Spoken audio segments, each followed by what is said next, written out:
시작하는 설교가 제 생각에도 좋다고 생각을 해요. 여러분들, 예수 믿는 궁극적인 목표가 무엇입니까? 목적보다는 목표라고 그랬어요, 제가. 여러분들, 예수를 믿는 궁극적인 목표가 뭡니까?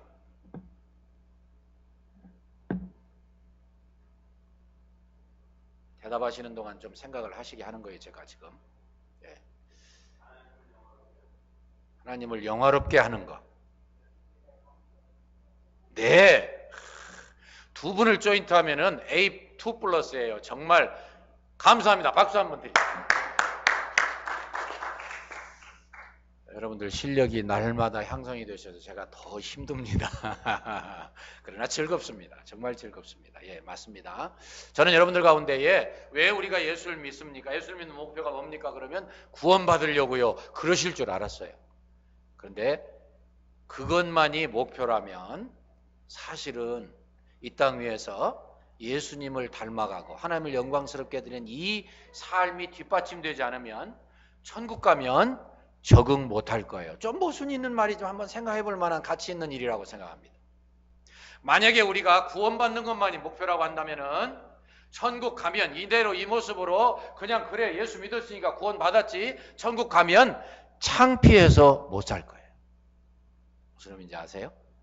왜 창피해? 예수 믿는데?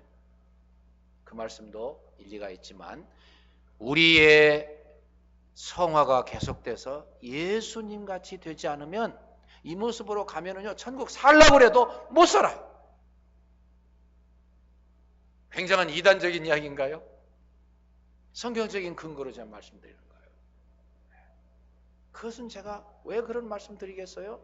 우리의 신앙의 목표를 바로 정하자.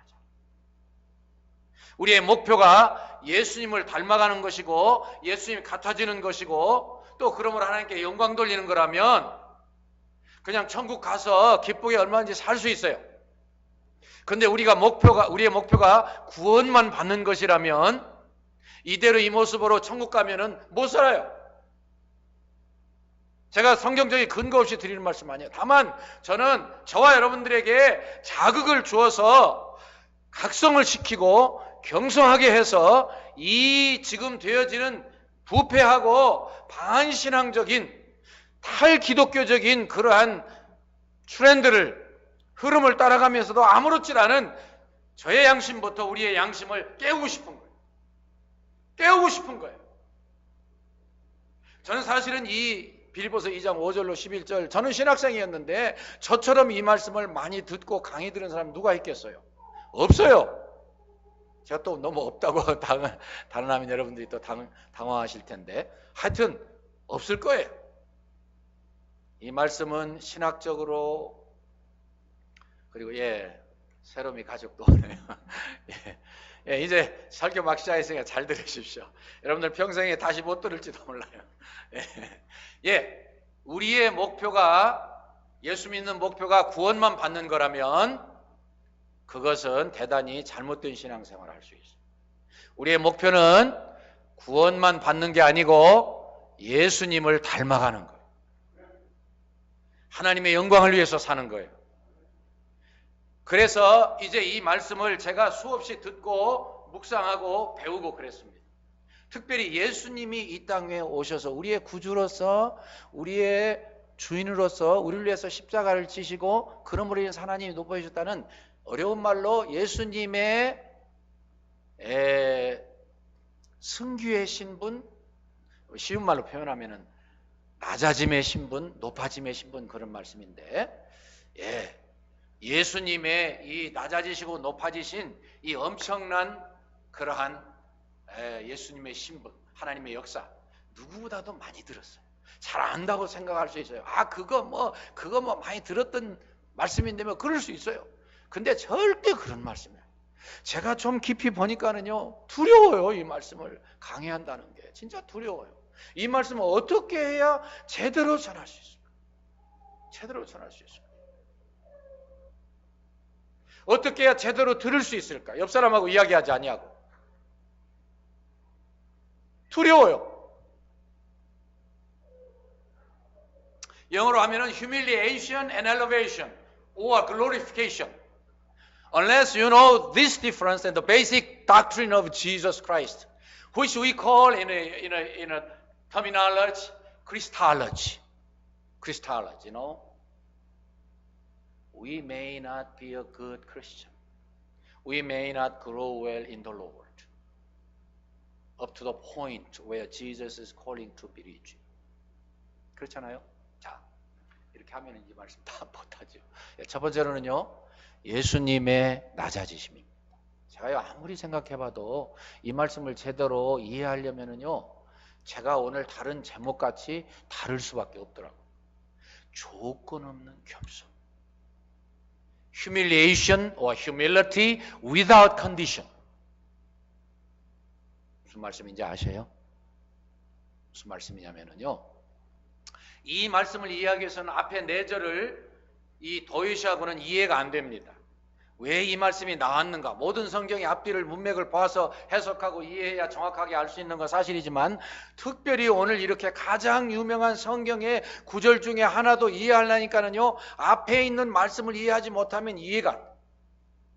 왜 바울 사도가 성령님의 영감으로 이 말씀을 내놓게 됐습니까? 앞에 4절 때문에 그래요. 4절 때문에.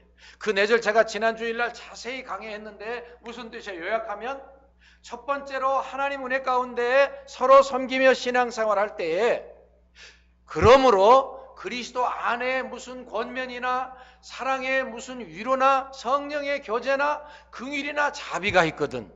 생각하면은요, 하나님적인 사람들이, 하나님을 대단히 닮은 사람들이 하나님적으로 교회를 섬길 때에 그런 말이에요.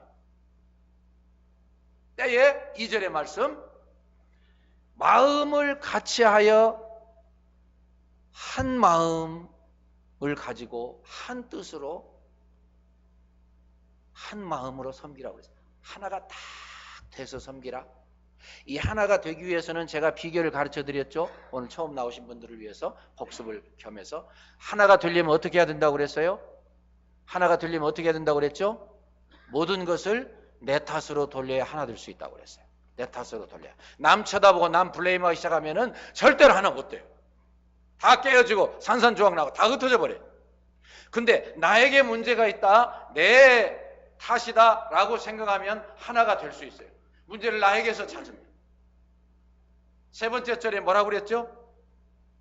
다툼이나 허영으로 하지 말고, vain glory, vain competition, 이런 쓸데없는 그런 것으로 하지 말고, 하지 말고, selfish ambition or vain conceit, vain glory, 그런 것들을 위해서 하지 말고 겸손하여 예수 그리스도의 낮아지심 같이 예수님을 본받으라. 예수님을 본받으라. 남보다 나를 못하게 여겨라.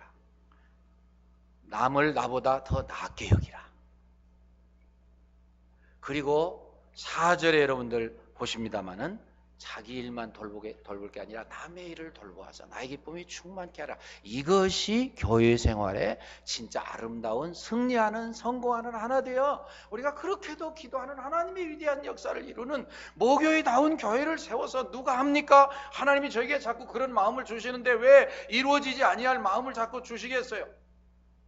꼭 양적인 크기가 문제가 되는 건 아니지만 양으로까지도 우리 교회, 모교회다운 교회를 다 이루셔서 저희가 3가지로 나누어서 기도하는 거 있습니다. 다문화 가족들, 미국 교회 나가는 분들 너무 비전이 당찬가요? 사실이에요. 그 다음에 그것까지도 포기하고 집에 쉬고 계시는 분들 다 인도해낼 수 있게 하시옵소서. 그렇게 늘 기도하고 있어요. 왜 그런 비전을 주셨는지 모르겠어요. 그래서 이렇게 간절히 기도하면 하나님께서 머지않은 장래에 우리 교회를 최영향력 있는 교회로 세워서 샬롯의 모든 영혼들을 우리가 사랑으로 빨아들이게 될 것 같아요. 정말 당연히 명실공히, 명실상부한 모교회로 세워주실 것 같아요. 저는 왜 이렇게 하나님이 비전을 주시고 믿음을 주시고 포기하지 않게 하시는지 모르겠어요. 그냥 믿음은 바라는 것들의 실상이라고 그러셨는데 그냥 그것이 이루어지지 시간이 길고 짧은 것만이 문제일 것이다라고 자꾸 믿어줘요. 그래서 우리와 같이 신앙생활하던 분들 날마다 제가 위해서 기도하고 있습니다. 언젠가 무슨 방법으로든지 뭐 그분들이 인디안 아메리칸이든지 이 앵글리칸 아메리칸이든지 무슨 어떤 분들이라도 다 결국은 우리와 마음을 합하고 뜻을 합할 것으로 그렇게 믿고 기도하고 있어요. 어느 모양으로든지. 그래서 그러기 위해서는 이 네 가지를 여러분들 듣기만 해도 신나잖아요. 이 1절, 2절, 3절, 4절에 있는 말씀대로 교회를 이루어야 되는데 그것이 핵심적으로 한마디로 그 일을 이루기 위해서 명령하시는 게 5절입니다. 뭐예요? 그리스도의 마음을 품으라는 거예요. 그리스도의 마음. 더 쉽게 표현하면 예수님처럼 되라는 거예요. 예수님처럼 되면 얼마든지 이룰 수 있다. 말은 쉽지만 어디 행동이 그렇게 쉬워요? 아니에요. 그래서 구체적으로 말씀합니다. 예수님이 어떤 분인지 너희들 알지? 그는 근본 하나님의 본체시라. As exactly equal with God the Father. 그런 말이에요. 하나님과 똑같은 분이신데 그의 영광과 권위에 있어서 신성에 있어서 똑같은 분이신데 그런데도 불구하고 어느 정도까지 낮아진 줄 아느냐. 첫째로 낮아지신 것은 절대 순종해서 사람의 몸을 입었다. 시간이 저를 허락할지 모르겠어요. 여러분, 하루살이가 나비와 대화를 합니다. 너무너무 친하게 지났습니다. 너무 하루 종일 친하게 지내고 저녁에 헤어질 때에 나비가 하루살이에게 이렇게 얘기합니다. 하루살이야, 내일 만나? 하루살이가 물어봅니다. 내일이 뭔데? 내일 잠자고 나면 있잖아. 내일 만나? 빠이빠이. 말이 안 되는 이야기예요. 나비가 또 제비하고 친해졌습니다. 너무너무 친해가지고 서로 막 기쁨을 누리고 감사를 누리고 신나게 몇 개월 동안 놀다가 제비가 강남으로 피안을 가면서 겨울에 피안을 가면서 나비야 그동안 즐거워서 내년에 만나? 나비가 물어봅니다. 내년이 뭔데? 하여튼 아무 말도 말고 너 잘 있어. 겨울 지나고 내일에 만나. 그랬어요. 네. 여러분들도 제비가 흥부하고 아주 친했어요. 너무너무 친해가지고 흥부가 잘 놀다가서 제비하고 이별합니다. 너 제비 이제 늙었으니 죽을 거지. 내세에서 만나? 제비가 물어봅니다. 내세가 뭔데?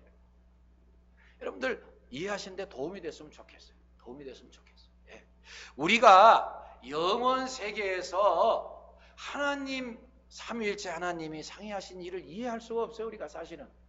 그런데 가장 이해가 안 되어지는 일이 전능하신 영원하신 하나님이 사람이 되신다는 거예요. 그것은 사람이 제비가 되는 거, 제비가 나비가 되는 거, 나비가 하루살이가 되는 거하고 비교할 수 있을지 모르겠어요. 이해가 안 돼요.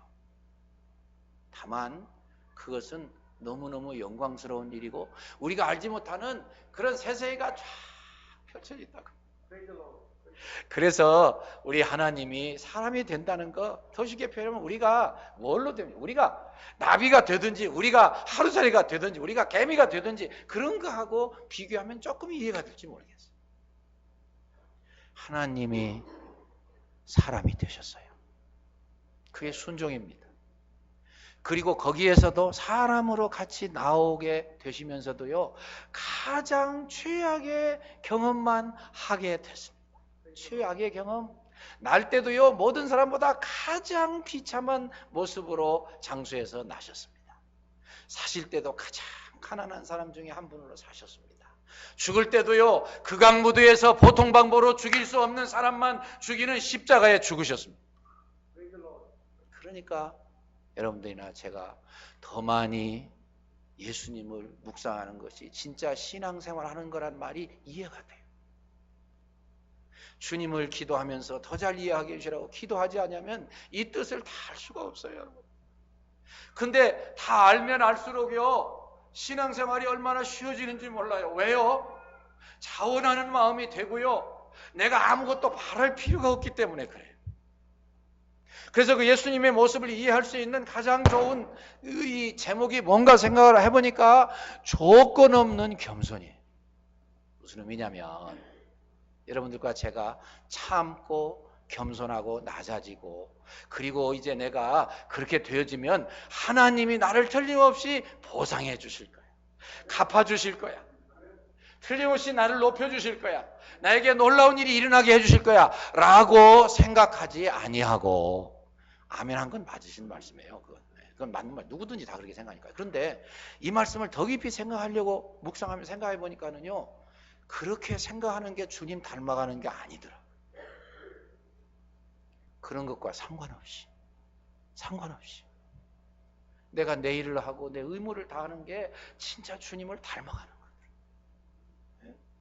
나는 이미 죽었던 사람이고 망했던 사람이고 지옥 가고 있었던 사람인데, 우리 예수님이 우리를 사랑하셔서 우리를 대신해서 십자가에 죽어주시고 우리에게 구주가 되시고 Savior and the Lord of my life가 되신 것을 알고 하나님이 주신 믿음의 선물로 예수 믿게 하셨어요. 믿음으로 지옥 가던 길이 바뀌어서 천국으로 가게 됐어요. 죽었던 영혼이 값으로 사서 천국 가게 된 이거 하나만 생각하면, 구원받은 것 생각하면, 장래 천국 가는 것뿐만 아니라 이 땅에서 누리는 것만 생각하면 아무런 조건을 더 요구할 필요가 없어져요. 나는 내 일을 다하고 나머지는 하나님께 맡기는 거예요. 그래야 순교합니다. 그래야 주님 영광 위에서 삽니다. 아까 말씀한 것처럼 내가 뭐 이것저것 바라면 복잡해져요. 아니에요. 나는 죽었던 사람이 살아났으니까, 목숨만 구했으니 이제는 아무 다른 조건이 필요 없는 사람이 된 거예요. 나를 하나님이 순교의 제물로 받으시면 That's fine, praise the Lord. I am glad. I'm a sacrificial element before the Lord. To be killed for His glory. 뭐 이렇게 되는 거예요. 그러니까 우리가 그렇게 될 때에 순교를 하면서도 기뻐하는 이유가 있는 거예요. 그래서 이제부터 여러분들은 참된 겸손이 뭐냐 물으신다면, 조건 없는 겸손입니다. 이렇게 대답하시면 좋겠어요. 그래야 진짜 신앙생활이 되고, 진짜 예수님을 닮게 되고, 진짜 신앙생활, 진짜 교회 생활을 할 수 있는 거예요. 조건이 필요가 없어요. 나를 죽이시든 살리시든, 복 주시든 화 주시든, 나를 필요해서 건강을 주시든 아픔을 주시든, 나를 어떻게 하시든지 그것은 하나님의 절대 주권이요 사랑의 메인 것이고 하나님의 영광을 위해서라면은 내 생명을 걷어가셔도 좋습니다 하는 자세가 돼야 진짜 겸손해지고 진짜 신앙생활하고 진짜 교회생활을 할 수 있어요. 그래서 예수님이 거기까지 사람 되는 것만도 있을 수 없는 일인데, 사람이 되시고 가장 낮아진 자리에서 사시고 태어나시고 사시고 고생하시다가 십자가에까지 죽으셨어요. 더 이상 무슨 이야기가 필요합니까? 여러분들과 저에게 무슨 말이 필요해요? 닮아가라는 거예요. 닮아가면 승리한다는 거예요. 닮아가면 성공한대요. 그 다음에 그것이 5절, 6절, 7절, 8절 설명의 말씀이고요. 9절, 10절, 11절, 3절은 한 절반쯤 되는 거죠. 예수님의 승귀에 대해서 elevation, glorification 이거에 대해서 설명하고 있습니다. 그렇게 하고 나니까 하나님이 그를 지극히 높여 모든 이름 위에 뛰어난 이름을 주사 모든 존재로, 하늘에 있는 존재, 땅 위에 있는 존재, 땅 아래에 있는 존재, 모든 존재로 하여금 그 앞에 무릎 꿇게 하시고 그분을 주라고 시인하여 예수님의 절대적인 영광을 드러내게 돼서 하나님도 영광 받으시게 됐다. 그렇습니다. 예수님의 하실 일은 조건 없는 순종이고 겸손이었고, 하나님의 하실 일은 하나님이 원하시는 대로 하시되 하나님이 이 순간에는 높이 높여주셨어요. 구주와 주인으로 삼으셨어요. 모든 이름은요 생명의 존재의 근거입니다. 모든 존재로 하여금, 하늘에 있는 존재요, 천사들과 먼저 간 분들, 땅의 존재들이요, 지금 살아가는 사람들이요, 땅 아래 존재들이요, 사탄과 귀신들과 그리고 지옥 간 영혼들이 다 하나님 앞에, 성자 하나님 앞에 무릎 꿇어 그분의 존재의 영광을 돌리고 그리고 그분을 정말 존경과 경배를 드리고 그리고 주로 모셔서 우리들은 뭐예요? 다 종이에요. 종. 그분이 주인이죠. 그분이 명령하는 대로만 하게 돼요. 그분이 하나님 아버지께서 하신 일이에요. 그러므로 우리는 뭐예요? 그분에게 복종하고 무엇을 시키는지 따라가는 거예요. 설명이 되었기를 간절히 바랍니다. 예수님처럼 닮아가는 것은 때에 따라서는 이해가 안 될 수 있어요. 그런데 하나님 아버지께서요, 하나님의 영광을 위해서, 복음 전파를 위해서, 사람들을 감동시키고 더 많은 사람들이 주님 앞으로 와서 구원받게 하시기 위해서 때로는 그 영혼을 순교의 제물로 쓰시지만 많은 경우에는 그렇게 하지 아니하시고 높여주시고 갚아주셔요. 주님을 닮아가는 거, 강하고 앞장서가는 사람들 뭐라고 표현해야 됩니까? 대단한 능력과 그저 승리하고 성공한 세상의 사람들은요, 예수님 겸손하고 낮아지신 거 우습게 여길 수 있습니다. 그를 닮아가는 사람들을 멸시할 수 있습니다. 따지고 보면 그렇잖아요. 이삭은 하나님이 선택하시고 하나님이 주인으로 삼으신 이 가나안 땅의 주인이에요. 그런데도 그는 끝까지 양보했습니다. 성질 급한 사람, 나서기 좋아하는 사람, 외적인 것만 성공이라고 생각하는 사람이 보면은 바보예요. 뭐 그런 병신이 있어. 죄송합니다. 요즘 그렇게 말한다고 그러던데. 우리 흔히 하는 말. 무슨 바보 같은 녀석이 있어 그래? 아니 싸워야지. 싸워서 블레셋 물리치고 이겨야지. 하나님이 힘 주셨으니까 이길 수 있었잖아. 근데 그게 아니에요. 다윗이 이제 기름 부음 받았어요. 그가 왕이에요. 하나님이 이 사울을 그의 손에 여러 번 붙여주시고 그의 진실함과 주님 하나님께 대한 순종과 겸손과 너그러움을 테스트하셨어요. 얼마든지 죽일 수 있었어요. 칼도 있었어요. 부하들도 있었어요. 창을 가진 아비새가 같이 쫓아갔어요. 주인이시여, 내가 그냥 한 창에 이 사울을 죽이겠습니다. 그의 손에 달려 있었어요. 굴로 들어왔어요. 먼저 들어온 사람은 동공이 커져서 다 보이는데 사울은 안 보여요. 거기서 잠을 잤든지 두 가지 해석이지만 용변을 봤든지 그 뭐 아무 방비 없이 방어 없이 있는 사람 그냥 꽂으면 가는 거예요. 근데 다윗 어떻게 하셨어요? 바보같이 하셨어요. 안 죽였어요. 그러면서 끝까지 하나님 중심으로 하나님이 기름 부음 받게 하신 하나님의 종을 내 손으로 처리할 수 없다. 내가 차라리 당하고 말지. 하나님이 주신 연단 과정을 기쁘게 쫓아가고 말지. 내 손으로 그를 죽여? 어떻게 생각하면 꼭 바보들 같이 살았어요. 힘도 하나도 없는 사람 같이, 아무런 능력도 없는 것 같이, 무기도 쓰지 못하는 사람 같이 살았어요. 그렇게. 더 이상 무슨 예가 더 필요합니까? 다니엘도 마찬가지예요. 얼마든지 자기가 그 어려움 당하면은요, 임금님께 가서 고자질하고, 고자질보다도 뭐라 그럴까요? 상황 설명하고, 이거 저 사람들의, 악한 사람들의 저를 대한 모함입니다. 임금님 잘 생각하셔야 됩니다. 할 수 있어요. 안 했어요. 묵묵히 하나님만 바라보고 자기 일을 했어요.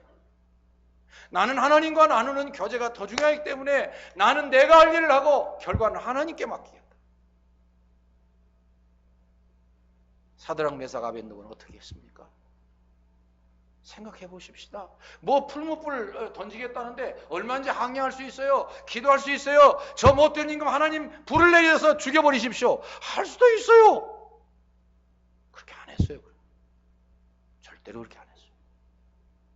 심지어 지난 수요일날 말씀드렸지만 우리 예수님 유대인들의 이 기대와 경례에 의해서 칼을 들고 다윗처럼 군사를 무장시키고 훈련시키고 로마에 대들었어야 됐어요. 뭔가 강한 모습, 지도자의 모습, 훈련시키는 훈련자의 모습으로 보였어야 돼요. 근데 그런 일 하나도 안 하셨어요.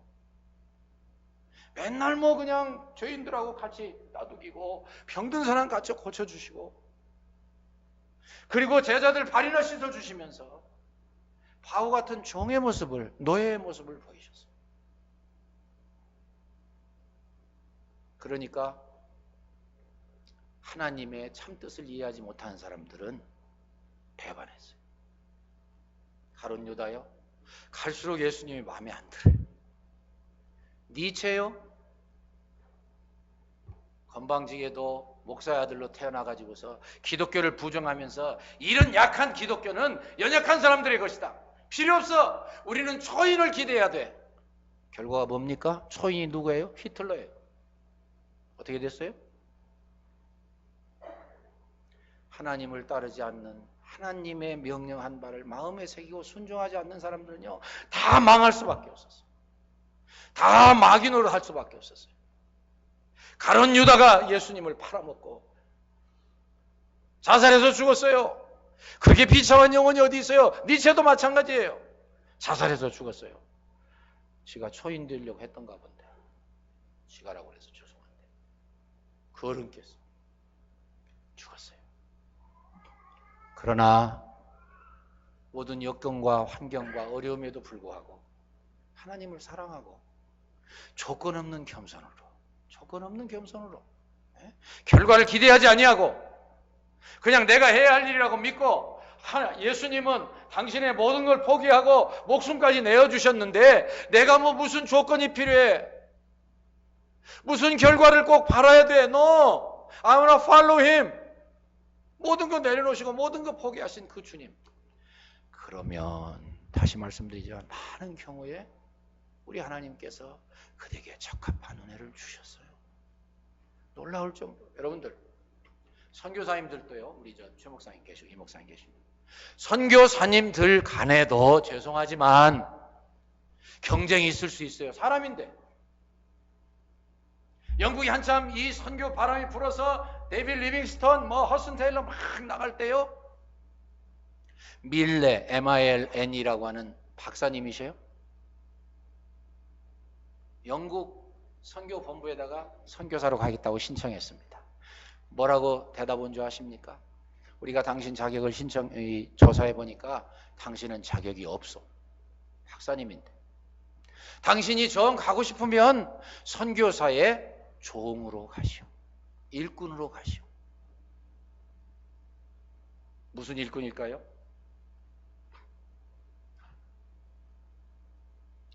짐꾼으로 가야 될까요? 심부름꾼으로 가야 될까요? 얼마나 자존심 상하고 기분 나쁜 일이에요. 그런데도 밀레는 순종했습니다. 예, 저는 일꾼으로 가도 좋으니 저를 보내만 주십시오. 주님을 사랑하는 그 자세가, 영혼을 사랑하는 자세가 그의 마음속에서 하루에도 12번 그의 마음을 뒤집어 놓는 그 열정이 그를 못 견디게 만들었어요. 일꾼이면 어때요? 보내주세요. 그런 마음으로 열심히 일하니까 어떻게 된 줄 아십니까? 하나님이 그를 받으시고 성공시키셨습니다. 위대한 선교사로 만드셨어요. 그래서 누구보다도 선교하고 유명한 선교사님이 되셨어요. 한마디만 더요. 여러분, 저는 미국에 와서 미국 대통령들을 통해서 이 시대에 발전하는 민주주의 사회에서의 리더십을 많이 배운다고 말씀을 제가 언급한 적이 있습니다. 너무도 유명한 대통령, 하나님이 귀하게 쓰시는 분들이 너무너무 많아요. 뭐 누가 제일 훌륭합니까 하면 뭐 이견이 있을 수 있겠지만은요, 어떤 의미에서 가장 유용하게 쓰여졌던 것 같다 하면은 아마 한 분이 머릿속에 생각나실지 모르겠어요. 근데 그분의 아내가 유명한 엘레나 루즈벨트입니다. 이분은 20살 때 남편과 결혼해서 11년 동안 살면서 6명의 자녀를 낳았는데 그 중에 하나가 죽었어요. 그래서 친구가 와서 문상을 하고 위로를 합니다. 아이고, 어떻게 해? 제가 그분의 신앙을 소개하기 위해서 하는 말이에요. 어떻게 해? 그러니까 이분이 이렇게 대답했어요. 아니야, 나는 아직도 사랑할 수 있는 자녀가 5명이나 있어. 관점이 달라요, 관점. 근데 그 남편께서, 프랭클린 루즈벨트께서 이 젊은 나이에 관절을 다쳐가지고 아주 심각하게 부상을 입어서 그랬는지 굉장한 어려움을 당했어요. 그래서 철판을 대고서 이렇게 겨우 계속 이 관절 말라붙어 가지고서 다니지 못하게 되니까 철판을 붙이고 그리고 휠체어를 타고 다니는 신세가 됐습니다. 아무 말도 않고 돕고 있던 어느 날 프랭클린이 물어봤어요. 여보, 내가 이 안진뱅이 같이 다리를 못 쓰는 불구자가 됐는데도 당신은 아직 나를 사랑합니까? 그때 엘리나가 뭐라고 대답한 줄 아십니까? 그러면요, 내가 당신을 사랑한 것은 당신의 다리가 아닙니다. 당신의 인격과 그리스도를 위한 삶이었습니다. 당신의 인격과 그리스도를 위한 삶이었습니다. 그렇게 대답을 했어요. 가까울수록 한마디가 그렇게 중요하더라고요. 남편과 아내처럼 가까운 존재가 어디 있어요? 아내의 이 한마디가 프랭클린을 살렸습니다. 자신을 불어넣어 줬습니다. 그래서 그가 그때 일어나서요, 열심히 정치를 계속하고 대통령 출마해서 당선됐어요? 떨어졌어요? 당선됐어요. 그래서 이 대통령으로서요, 역대 미국의 어떻게 생각하면 가장 어려운 초대 대통령 16대 링컨 대통령도 마찬가지시지만 현대사적인 국제관계 속에서까지 보면은 어쩌면 그분이 가장 어려운 일을 감당하시고 일어나서 미국 역사상 4선 대통령 하셨어요. 그리고 가장 미국이 어려웠을 때 이코노믹 리세션, 대공황의 어려움도 해결하시고 2차 대전의 리더십을 발휘해서 이 세계를 이만큼 평정시켜요. 말씀의 결론을 맺습니다. 여러분, 조건 없는 겸손할 사람이 누가 있겠어요? 저도 자신 없어요, 솔직히 하겠어요. 그런데 성경을 자꾸 읽고 묵상하고 자꾸 생각하면 그 말 밖에는 표현할 수 있는, 이해를 할 수 있는 방법이 없어서 제가 그렇게 말한 거예요. 겸손. 남을 나보다 낮게 여기는 거 그거 아무렇게나 할 수 있습니까? 예, 아무렇게나 할 수 있는 거 아니에요. 조건 없는 겸손으로 주님 앞에서 참으로 자신을 낮추고 남들 보지 마세요. 결과에 대해서 연연하지 마세요. 그냥 예수님처럼 하는 거예요. 결과는 하나님께 맡기고. 그럴 때 비로소 우리에게 어쩌면 닥칠지도 모르는 순교의 제물도 될 수 있는 거예요. 순교의 제물도 될 수 있다고요. 그런 다음에 주께서는 아직 그 순교의 제물로 혹시 여러분들이나 저를 선택하셨어도 그 될 때까지 우리를 계속해서 융성하게 하시고 형통하게 하시고 우리의 신앙에 맞게 계속 결과와 체험을 주시어서 하나님이 원하시는 수준으로 이끌어 가실 것입니다. Don't worry about the course, the training course of His making us humiliated. 우리가 겸손의 길을 걸어가는 동안에 우리를 훈련하시고 연단하시고 이끌어 가시는 그 과정을 두려워하지 마세요. 감사하세요. 맡기고 순종하세요. 나는 내 일만 하면 되는 거예요. 주님 명령대로. 결과는 하나님이 알아서 책임져 주시고 여러분들과 저를 가장 교회 생활에 승리하는 자로 쓰셔서 어느 곳에 가든지 우리 멀리서 오신 우리 자녀들도 여러분들이 어느 곳에 가시든지 아름다운 교회를 세우고 하나님의 영광을 드러내며 하나님의 사역을 마지막까지 잘 감당하게 해 주실 줄로 믿습니다. 감사합니다. 주님, 그 놀라운 말씀을 저희 마음에 새기고 실천하여 저희 금년에 먼저